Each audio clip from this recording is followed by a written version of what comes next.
সকাল সকাল তুমি আমার মেজাজটাই খারাপ করে দিলা। কেন, আমি আবার কি করলাম? তুমি এই পান্তা ভাত আজকেও খাইতে বসছো? তো সমস্যা কি? পান্তা ভাত খাইলে জানো পেট ঠান্ডা থাকে, শরীর ভালো থাকে। পান্তা ভাত খেলে পেট ঠান্ডা থাকে ঠিক আছে, কিন্তু এইভাবে পান্তা ভাত খেলে কি পেট ঠান্ডা থাকে? তুমি কিভাবে খাচ্ছ? শুকনো জাল, তারপরে কি পেঁয়াজ ভাজি, তারপরে চিংড়ি মাছ ভাজি, এইভাবে খাইলে 2 দিন পর পেঁয়াজ পর। ভাজি নেই নাই, কাঁচা পেঁয়াজ দিছি। হ্যাঁ, পান্তা কাঁচা ভাতের পেঁয়াজ সাথে দিছো। কাঁচা পেঁয়াজ সেই স্বাদ লাগে। হ্যাঁ, তাই এইভাবে খেলে তো তোমার 2 দিন পর পর পেটে ব্যথা হবে, পেট জ্বলবে। তখন তো সেই ডাক্তারের কাছে দৌড়াইতে হবে। আরে তুমি নিজে তো গরম ভাত খাইছো, তাহলে আমি পান্তা ভাত খাচ্ছি তাই কি তোমার খেতে ইচ্ছা করতেছে না হিংসা হচ্ছে বলো তো? কেন, আমি আমি মানে তোমার কথা ভাবতে পারি না? আমি গরম ভাত খাইছি, গরম ভাত খেয়ে অফিসে চলে যাব তোমার দিকে না খেয়াল করে? তুমি কি সেইটা বুঝাইতে চাচ্ছ? আরে না, আমার পান্তা খাইতে ভালোই লাগে। শোনো, পান্তা খাইতে ভালো লাগে, 2 দিন পর পর ভালো লাগে না, বছরে একদিন খেতে ভালো লাগে।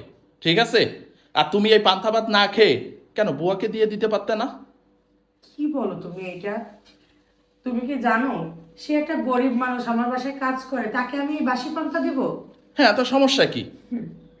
এই জিনিসগুলাই না তোমাদের আমার ভালো লাগে না। আম্মা মাঝে মাঝে আমাকে এই কথা বলে, ফ্রিজে বাসি তরকারি থাকলে বলে বুয়াকে দিয়ে দাও, ওকে আজকে গরম তরকারি দেওয়ার দরকার নেই, বুয়াকে দিয়ে দাও। কিন্তু না, এই জিনিসটা আমি আমার মন থেকে মানতে পারি না।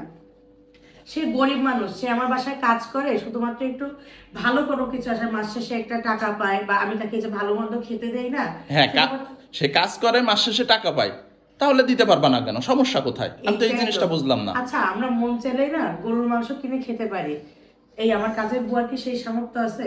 মন চাইলে ইলিশ মাছ কিনে খেতে পারতেছি, তার কি সেটা আছে? তো তাহলে তাদেরকে যখন আমি এগুলা খেতে দেই তারা কত খুশি হয় জানো?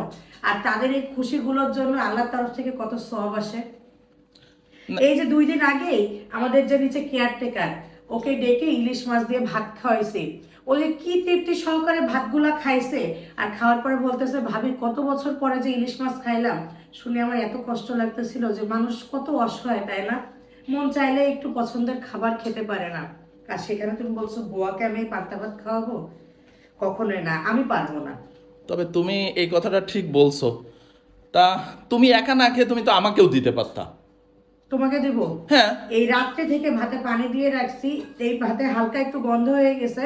সেখানে হচ্ছে তুমি এখন অফিস করতে যাবা, তুমি এই ভাত খেয়ে যাবা।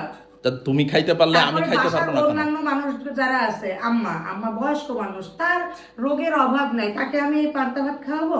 আর থাকলো আমার ননদ, ও যাবে ভার্সিটিতে ক্লাস করতে, ওই পান্তা ভাত খেয়ে যাবে। আচ্ছা শোনো, আমি পান্তা ভাত খেয়ে যদি অফিস না করতে পারি, তাহলে তুমি পান্তা ভাত খেয়ে বাচ্চাকে স্কুলে নিয়ে দৌড়াদৌড়ি করো, বাসায় এত কাজকর্ম করো, তাহলে তুমি এগুলা করবা কিভাবে?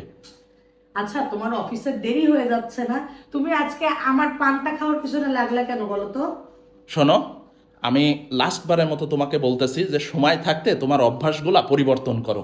আচ্ছা ঠিক আছে, এখন রাগ না করে তুমি অফিসে যাও।